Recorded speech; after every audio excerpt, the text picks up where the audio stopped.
All right, and we are back here on the GSMC football podcast. And for the third part of the show, we will rank the running backs in the NFC West. So let's get into that. And like I said, pretty loaded draft class, pretty loaded running back class. Um, in this division here. So I did have James Conner at number 4. Now I think James Conner has really been he's been a solid running back for the Cardinals. He's been a solid running back over the course of his career.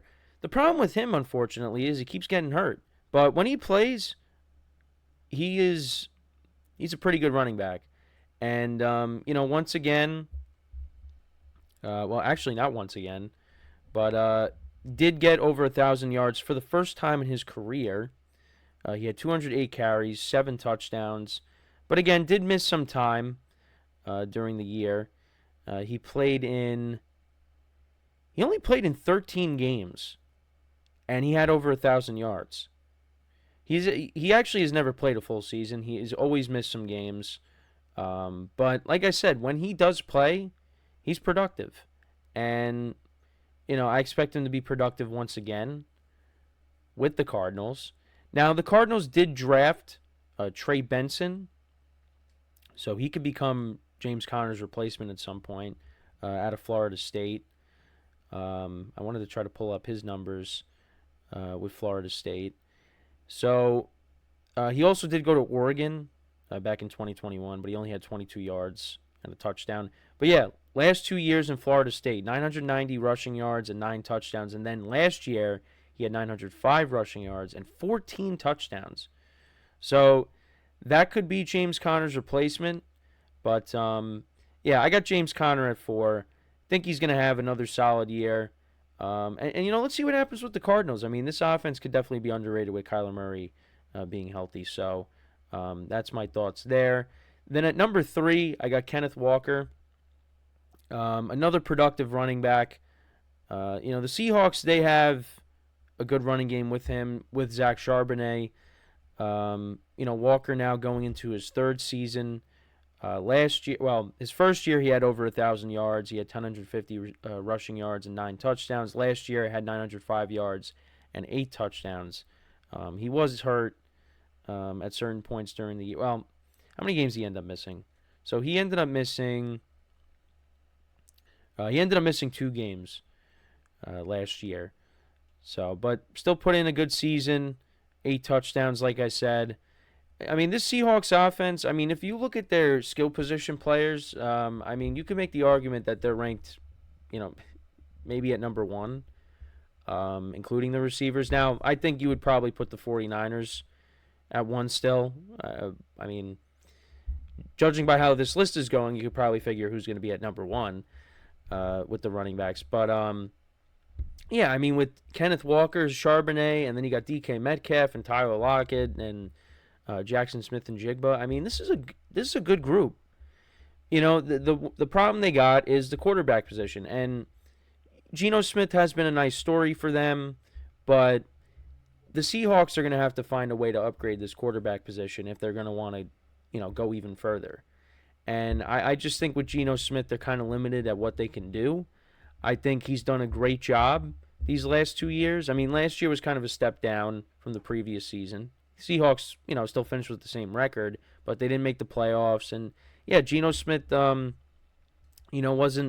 it didn't perform up to the level that he did the previous year. So, but good for him though to find a home in Seattle and be able to play well these last 2 years. He still he deserves to be on a team, and he could definitely still start for you. But you're kind of limited at what you can do. But yeah, I got Kenneth Walker at 3. I'm expecting another good year out of him. Going into his 3rd year. So he's at 3 going into his 3rd year. Maybe he gets over 1,000 yards. I'd like to see that happen. But we'll see. We'll see. So I got him at 3. At number 2, I got Kyren Williams. The Rams, they kind of flipped a switch when he came back from his injury. And, he played really well down the stretch. I really like the Rams offense. I mean, in terms of, the skill position players in this division, I mean, there's plenty of them. The Rams got great receivers and a solid running back. The Seahawks, like I just talked about, the 49ers. The Cardinals, you probably rank them last, but, we'll see how Marvin Harrison Jr. is at the NFL level. I mean, I think he's probably going to be very good.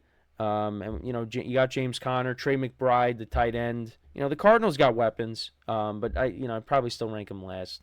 But anyways, Kyren Williams, he's coming off of a solid year.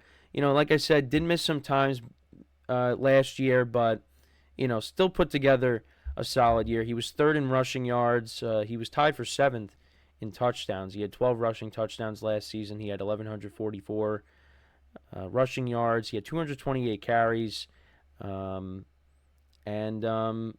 Yeah, I mean, I expect him to have another big year. And he played in 12 games last year. He played in 12 games last year. If he played in every game, could you imagine what his numbers would have ended up being?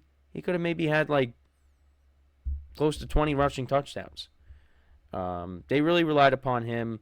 And the Rams did go out and they drafted Blake Corum to be his backup, the running back from Michigan. So he'll probably, cut into, some of Kyren Williams' playing time, which, again, you want to keep these guys fresh. But I think he's going to have another solid year for the Rams. But, yeah, I mean, playing in 12 games and, he had 1,100 yards rushing and 12 touchdowns. I mean, again, could you imagine what his numbers would have been if he would have played the full season? And then in the passing game, he had 206 receiving yards and 3 touchdowns. So we'll see what happens going into 2024. But, yeah, I mean, I expect him to be productive once again in this Rams offense. This Rams offense is going to be good once again with the weapons they have. And we'll talk about one of them in the next segment.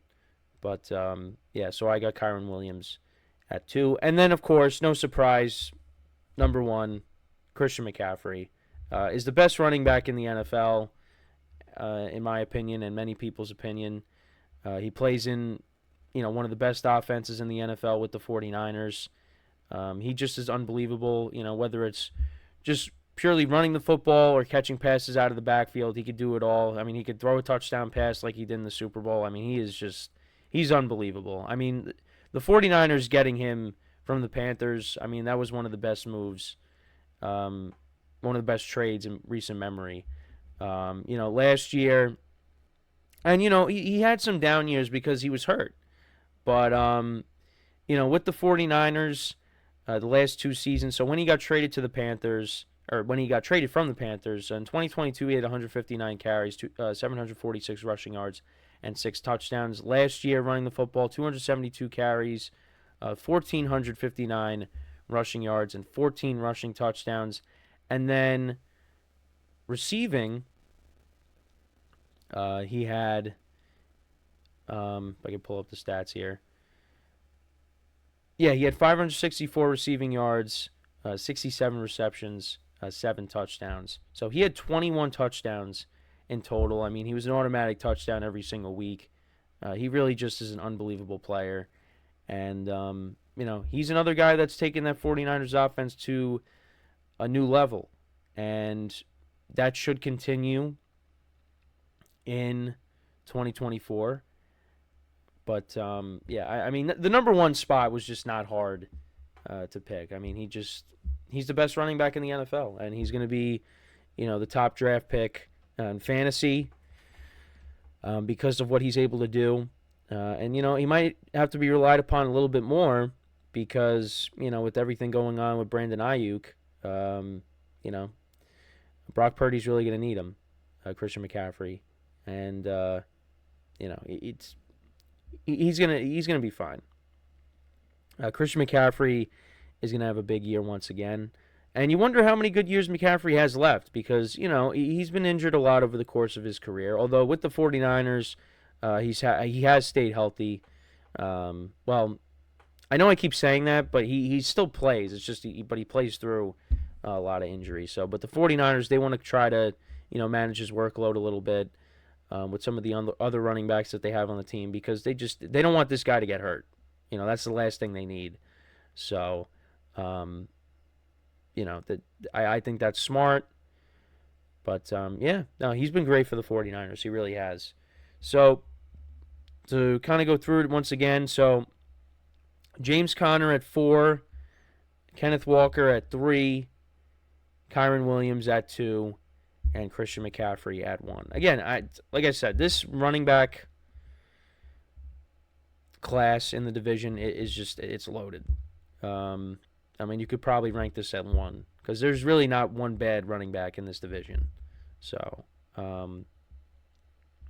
that's my rankings. How would you rank the NFC West? Let me know what you guys think, and we will get into the AFC tomorrow.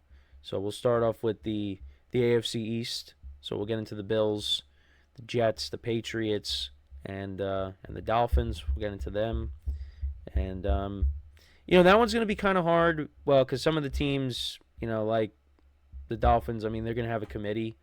So, but we'll get into that. That one's going to be a little bit tougher to rank. Yeah, that's the NFC West ranking. So let me know what you guys think about the rankings within this division here that I did. So when we come back from our next break, I'll actually continue talking about the Rams. We're going to talk about Cooper Kupp, just some recent comments from him.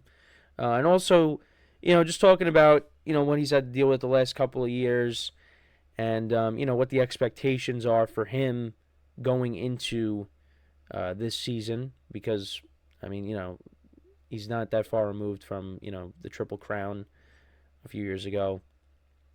But now, it's a little bit different because, the Rams got Puka Nacua and, he's an absolute stud. So, but, we're just going to get into talking about the Rams and Cooper Kupp and just, some comments that he made recently.